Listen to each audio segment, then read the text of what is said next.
Bonjour, c'est Lionel Donnelly de l'oxylothérapie. On me connaît plus sous cette activité, on va dire, de processus corps et mental, mais aussi dans l'accompagnement de création de business par Internet essentiellement, qui offre plus de liberté et que je préconise chaque jour. Alors aujourd'hui, de quoi je vais parler?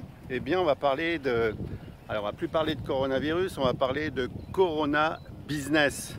Ça y est, on est dans le vrai de ce qui devait arriver derrière le coronavirus. On est dans le Corona Business aujourd'hui.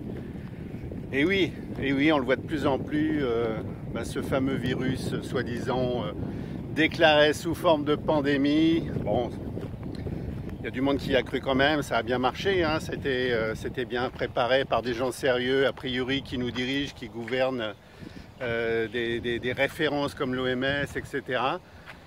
Et puis on se rend compte que c'est un gros truc bidon, totalement bidon. De plus en plus, on est dans le fameux Corona Business, parce que derrière tout ça, c'est purement et simplement un gros business. Un gros business. Alors le business, on va dire, mais oui, mais business de quoi?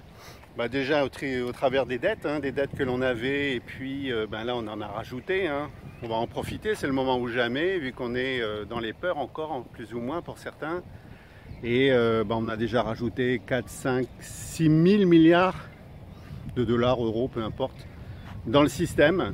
C'est tombé du ciel, et puis on a remis tout ça dedans. Alors il y en a qui se prennent ça au passage, on ne sait pas où. Toujours est-il qu'il faudra payer cette dette. Il y en avait déjà une, on en a rajouté une encore plus importante qu'il faudra payer. Et on met tout ça sur le dos du fameux coronavirus, Covid-19. Mais on est dans un énorme Corona Business tout simplement. Alors pourquoi Corona Business aussi? Parce que derrière, si on regarde, il y a les big pharma, les laboratoires pharmaceutiques, la course à la vaccination. Pourquoi on a retrouvé l'OMS? L'OMS, ils sont là pour s'assurer d'une bonne santé un peu partout dans le monde. Et ils aiment la vaccination, ils aiment ça. Ils se sont fait un peu copains, super potes avec Bill Gates, qui lui, de l'informatique et des micropuces, est passé à la vaccination. Micropuces, vaccination, tiens, c'est bizarre. Bon, peu importe. Moi, comme je dis toujours, les banques doivent s'occuper de gérer mon argent et pas de mes assurances. Et les assureurs gèrent mes assurances et ne s'occupent pas de mon argent. Et là, comme par hasard, on a un type qui est devenu une grosse fortune, il est milliardaire, il a réussi avec l'informatique et aujourd'hui il s'ajoute il a une usine qui s'occupe de tout ce qui est micropuces, etc., microparticules. Bon, je ne vais pas faire le détail, c'est pas mon but aujourd'hui, c'est pas ça, c'est d'éveiller les gens sur ce qui arrive. On le voit là, les peurs changent actuellement. On nous a mis dans des peurs, et puis finalement, ce sont ces gens-là qui sont dans les peurs. Alors, qu'est-ce qui arrive au final dans ce Corona Business? Parce qu'ils veulent aller jusqu'au bout de leur plan, parce qu'ils ont un plan, ils ont un plan derrière tout ça, forcément. On leur a dicté. Alors moi, ce que je trouve admirable, c'est de me dire, mais mondialement, on a réussi à inciter des dirigeants, des gens qui font partie du système, de leur réseau, bien sûr, on est d'accord. Je ne vais pas parler de franc-maçonnerie, tout ça, mais c'est tous ces systèmes de réseaux qui sont dirigés par d'autres réseaux au-dessus et ainsi de suite. Je ne vais pas refaire toute l'histoire là-dessus. De toute façon, on n'y peut rien, c'est comme ça. On le comprend pas, c'est ok aussi, mais il faut se rendre compte que tous ces gens-là ont réussi à faire basculer des gens qui dirigent, jusqu'au préfet, sous-préfet pour nos régions, si on reprend à l'échelle de la France, et qui dictent les ordres, tout simplement. On a même réussi à faire basculer, aujourd'hui je vois toute une polémique sur les forces de l'ordre, etc., le racisme et tout. On a réussi à les faire basculer aussi. J'ai été moi-même en gendarmerie, j'ai fait partie de ces forces de l'ordre à une époque. Aujourd'hui je pourrais pas, c'est sûr. Et j'y vois plus tellement les valeurs que j'ai connues à mon époque. On va dire ça comme ça. Les gens, ils sont plus pour la retraite, l'argent, la sécurité. Bon, c'était déjà peut-être comme ça pour certains à l'époque. Moi, c'était pas mon cas. C'est grâce à ça que j'ai réussi à partir tôt et à me dire, ça répond plus à mon système de valeurs, que j'ai vu basculer à un moment donné. Et on leur dit de faire tout ce qu'il faut, quoi. Vas-y, fais ça. Voilà un nonos, ils jettent un nonos, le sous-préfet ou le préfet, puis vous avez les forces de l'ordre qui courent après. Wow, wow. Hein, et puis c'est à celui, vous le voyez, ils jettent un os, ils sont à 8 ou 10 dessus, hein, à taper dessus pour pas que le petit os bouge. Et puis vous avez comme ceux qui sont, on a vu malheureusement aux États-Unis, qui bloquent l'os avec le pied, le genou, jusqu'à ce que l'os bouge plus du tout. Enfin, c'est pas un bon exemple de parler de ça, mais voilà, moi je prends l'exemple par rapport aux petits chiens, aux petits toutous à qui on jette un os et ils se jettent dessus. Ça m'attriste en ayant été moi-même dans les forces de l'ordre de voir comment c'est devenu. Alors ça m'attriste oui et non, parce que je me rends compte que la gendarmerie a quand même gardé toutes ses noblesses en restant un peu en dehors malgré tout, en ayant une autre approche au niveau du maintien d'ordre par rapport à la police. Là, j'en parle même pas. Quand on me dit soutenez les forces de l'ordre, je dis oui, je soutiens la gendarmerie, mais je passe mon tour pour la police et tout le reste, quoi. C'est bon, on laisse tomber. Mais ça a toujours été la guerre des polices. Il y a toujours eu une telle guerre des polices qu'aujourd'hui, le ministère de l'Intérieur, donc je dirais la petite racaille qu'on a mis au ministère de l'Intérieur, car il faut se souvenir que cette personne qui est ministre de l'Intérieur autrefois a fait partie de la racaille de Marseille, des petites bandes de dépendants de mafia et autres, et aujourd'hui il est ministre de l'Intérieur. Donc ça prouve bien qu'on a vraiment créé et mis en place des gens absolument prêts à faire mettre en place certains ordres et certaines choses que l'on vit actuellement, tout simplement. Donc on a sélectionné des gens qui seraient capables de mettre en place sans arrière-pensée, sans voilà. Alors ils parlent bien, la plupart parlent bien, mais ils ont un passé. On les a choisis, je pense, par rapport à ça, malheureusement. Sont des petits teckels, des petits toutous qui eux aussi s'obéissent au-dessus. Et on est dans un vrai système pyramidal. Hein. Les gens n'aiment pas le système pyramidal dans le business, mais on est vraiment dans un système pyramidal. Et tout en haut, il y en a un ou quelques-uns qui dirigent tout le troupeau et qui dirigent tout ça au niveau mondial. Enfin, il faut comprendre le truc. Alors, toujours est-il qu'on est dans un corona business, parce qu'il y a énormément d'argent mis en jeu. C'est la grosse crise économique qui était planquée derrière le virus, qui était donc pour moi bidon, étant donné que c'est une grippe qui était peut-être même moins forte que les grippes des années précédentes, hein, les grippes saisonnières. Il y en a qui n'aiment pas quand je dis ça, mais on a eu beaucoup moins de morts, beaucoup moins de dangers que dans les grippes précédentes, les années précédentes, hein, qui faisaient quand même jusqu'à... Il y a eu certaines années, on est monté jusqu'à 600 000 décès, hein, vous imaginez, dans le monde. Aujourd'hui, on en est très loin, même s'il y a eu beaucoup de problèmes de santé. Et quand je dis beaucoup de problèmes de santé et de décès, pour des personnes qui étaient en mauvaise santé. Hein, c'est là où il faut revenir et comprendre tout ce cheminement, ce processus qui a été utilisé par ces gens qui nous manipulent aujourd'hui pour nous priver quelque part un peu de liberté. Alors Corona Business, donc pourquoi? Parce que il y a le business des pharmacies derrière.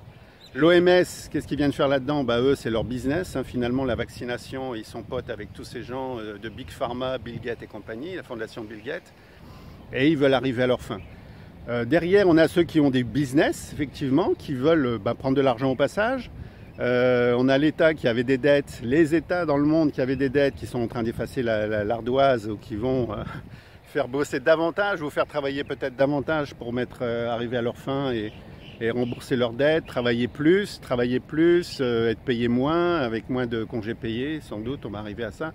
Malheureusement, hein. Alors ceux qui sont à leur compte s'en sortiront mieux. Il faudra avoir plus de clients, trouver les bonnes solutions. Corona Business, pourquoi? Parce que derrière tout ça, on est vraiment dans une énorme crise économique qui est vraiment sans précédent. On a fait un retour en arrière, un bond en arrière, et puis on va soumettre les gens, les priver de liberté. Comme on le voit actuellement, pour mieux les soumettre à l'activité et puis mieux les gérer et leur imposer jusqu'à l'arrivée d'un vaccin, leur imposer le vaccin. Et bien on le voit aujourd'hui avec toute cette armada de lois, d'interdictions, d'obligations. C'est devenu un grand foutoir, un grand n'importe quoi. Je le vois avec mes amis au Québec actuellement qui sont... Aujourd'hui, le gouvernement québécois leur a carrément mis 2 années. Hein, ils vont être bloqués et privés de liberté peut-être pendant plus de 2 années. Et heureusement, ça bouge. Les gens ne sont pas d'accord. Ils se mettent contre cette loi et puis ça bouge. Tout le monde sort et tout le monde a compris là-bas que c'était du grand n'importe quoi, un truc bidon que tous ces manipulateurs, tous ces États, toutes ces personnes qui gèrent toute cette mise en scène arrivent à leur fin tout simplement. Et vraiment, c'est devenu vraiment scandaleux, totalement scandaleux, vous le comprenez bien. Alors nous, quelque part, avec notre école, depuis des années, si on reprend la base de ce qui se passe, tout est lié à la mauvaise santé pour ceux qui sont décédés, qui devaient décéder cette année. On enseigne tout ça, on parle de tout ça, et on se rend compte d'une chose, la chose suivante. Si vous voulez, quelque part pour réussir votre vie, il y a quelques principes à accepter et à adopter et à appliquer. Le premier principe, c'est d'être en bonne santé. C'est vraiment le niveau, la base numéro 1. Et quand vous regardez bien, avec toute cette malbouffe qui est arrivée progressivement dans le système, il y a quelques décennies en arrière, on a commencé à préparer tout ce qui arrive aujourd'hui. Hein. C'est évident pour moi. La malbouffe est arrivée, on l'a encouragée, on a vraiment fait en sorte d'axer tout sur la malbouffe à tous les niveaux et puis avec de moins en moins de bonne nourriture, je dirais d'incitation à bien manger, etc. Bon, c'est le niveau 1, c'est la maîtrise de sa santé, de son bien-être. Le niveau 2, la maîtrise des émotions. Imaginez bien qu'avec tout ce qu'on est en train de nous faire vivre aujourd'hui, émotionnellement, c'est très dur. Donc on a déstabilisé le niveau 2 qui est la maîtrise de ses émotions. Bon, là on a tout mis à plat pour certains qui n'ont pas compris, qui ne connaissent pas ces principes, qui n'ont pas su le gérer. C'est catastrophique. Le niveau 3, c'est la maîtrise de ses relations. Bien, vous avez vu avec ce qui se passe avec ce fameux Covid, on nous fait croire qu'on doit être éloigné, on doit être séparé, on ne doit pas voir nos anciens, nos grands-parents, notre famille, nos petits-enfants, etc. On a éloigné, on a cassé les relations. Et comment voulez-vous maîtriser ces relations? Et on a amené le côté toxique aussi là-dedans. C'est-à-dire qu'il y a de plus en plus de gens négatifs qui se sentent mal, etc. Donc ça, c'est le niveau 3. Ils ont tout bousillé au niveau du niveau 3, au niveau des relations. Le 4e niveau pour réussir sa vie, c'est maîtriser son temps. Vous avez vu, en vous enfermant, en vous bloquant plus de 2 mois chez vous, en confinement, la gestion du temps, à votre avis, est-ce que c'était génial? Non, non, c'était pas génial. On n'a plus de notion du temps, on ne sait plus où on va. Ceux qui étaient en télétravail ne savaient plus où ils en étaient, comme quand ils allaient pointer le matin pour aller à l'usine ou aller au bureau, etc. On a carrément cassé la gestion du temps, le 4e niveau. Le 5e niveau, c'est maîtriser ses finances. C'est au niveau des finances. Eh bien, l'État, les pays, les gouvernements sont en train de briser ce côté financier. Si vous êtes, et pour tous ceux qui sont salariés, employés, etc., et je dirais pas encore à leur compte, et même ceux qui sont à leur compte, ça va être pareil. On a cassé ce niveau. Donc le système, ce fameux Covid-19, parce que c'est la faute du Covid-19, on est bien d'accord, hein, c'est pas la faute de ceux qui dirigent, hein. On est d'accord, ok. Moi je suis pas d'accord, mais bon, c'est comme ça. Ces gens ont réussi à nous bousiller tous les niveaux qui nous permettent de réussir dans la vie. Et nous éloignent peu à peu de nos libertés, et nous en privent tout simplement. Et puis on déstabilisé le fait d'aller vers le bonheur, vers la réussite, tout simplement, par rapport à ces 5 niveaux qui sont maîtriser sa santé, maîtriser ses émotions, maîtriser ses relations, maîtriser son temps et maîtriser ses finances. Tout ça, c'est déglingué complet. Voilà ce qu'on enseigne depuis 2012, hein, mais depuis même avant, mais 2012, on a vraiment créé l'école. On l'a appelée l'auxiliothérapie, marque déposée, etc. Et on travaille sur ces bases-là pour réussir soi-même, être dans un parfait équilibre entre le monde matériel et le monde du bien-être et spirituel. Parce que ça en fait partie si on veut vraiment réussir sa vie et être dans l'équilibre. Eh bien ces gens ont tout dézingué, ont tout foutu en l'air tout simplement. Voilà, il faut savoir. Donc nous on continue, hein, notre cheval de bataille, notre mission elle est encore plus présente et plus qu'avant pour travailler sur tous ces niveaux, pour réussir et puis ne pas se faire avoir comme on est en train de se faire avoir, pour ceux qui ne sont pas prêts avec tout ce qui se passe actuellement. Sachez-le, on n'est qu'au début de cette crise. Malheureusement, il va y avoir de la casse à la rentrée. On va nous laisser prendre un peu de vacances, on va nous laisser espérer, on va pas trop nous en dire, même si ça commence à se savoir et à mon avis, d'ici peu, on aura des bonnes nouvelles. Bonnes nouvelles, c'est ce que ça ressemblera à des bonnes nouvelles de ceux qui dirigent. Mais en fait, ça ne sont pas des bonnes nouvelles, je vous l'assure. On va de plus en plus nous priver de liberté. On ne va pas tout nous rendre. Ou en tout cas, on en aura moins dans la façon dont ça va être géré pour éponger leurs dettes tout simplement et nous amener jusqu'à cette vaccination qui, je le pense, ils vont essayer de nous la rendre obligatoire. Il va falloir se battre si on ne veut pas être vacciné. Elle n'est pas nécessaire cette vaccination. Elle n'est vraiment pas nécessaire. Si vous êtes, là je reprends le niveau 1 de ce que je viens de vous expliquer, si vous êtes dans la bonne santé, si vous mangez correctement, etc., on le voit, on l'annonce. Des scientifiques disent oui, les gens qui étaient en problème au niveau du Covid, de la grippe saisonnière de cette année de 2019-2020, eh bien manquaient de vitamine K. Vitamine K, c'est quoi? De la salade, des brocolis. C'est simplement que ces gens-là ne mettaient pas ce qu'il faut. Ils bouffaient de la pizza tous les jours, des hamburgers tous les jours, certainement de la viande, des trucs, sans mettre de légumes. Et c'est obligatoire ça, mais ça a toujours été, c'est pas nouveau. Mais ces gens-là, ces manipulateurs ont profité de cette faille. Ils se sont rendus compte que la malbouffe, ça s'était bien implanté, bien installé, c'est merveilleux, c'est bon, c'est super. On aime ça, on l'a bien vu filer au McDo dès que ça ouvre, pour s'empiffrer d'un McDo avec un coca et des frites. Voilà, poison mortel. Et tous ceux qui sont McDo à fond, pizza à fond, sont sur la liste du prochain coronavirus qui va se présenter fin d'année. Voilà, fin d'année. Alors quand ils disent deuxième vague fin d'année, oui, ils n'ont pas de mal. Ils n'ont pas de mal d'annoncer ça. Tous les ans, on a un coronavirus, une grippe saisonnière qui arrive, courant fin d'année, et ça va jusqu'en début d'année. Ils n'ont rien appris de nouveau, je vous l'assure.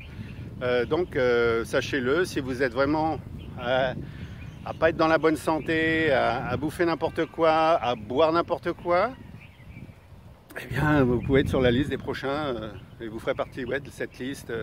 Et on dira des gens sont morts du Covid, nouvelle famille du suite Covid-19, Covid 2020. Et oui, je peux le prédire, ça arrive tous les ans.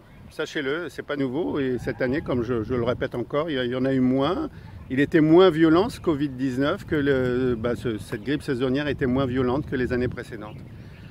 Donc si vous voulez travailler sur votre bonne santé, si vous voulez travailler sur vos émotions, vos relations, votre temps, atteindre la liberté financière, nous on a créé l'oxylothérapie, mais aussi on en a fait un métier pour ceux qui veulent devenir oxylothérapeutes. Donc les finances avec ce métier-là, forcément vous allez l'avoir. Vous allez avoir les finances parce qu'il n'y a jamais eu autant de demandes, il n'y a jamais eu autant de sollicitations avec ce qui vient de se passer. Malheureusement, j'allais dire, ce n'est pas le but recherché.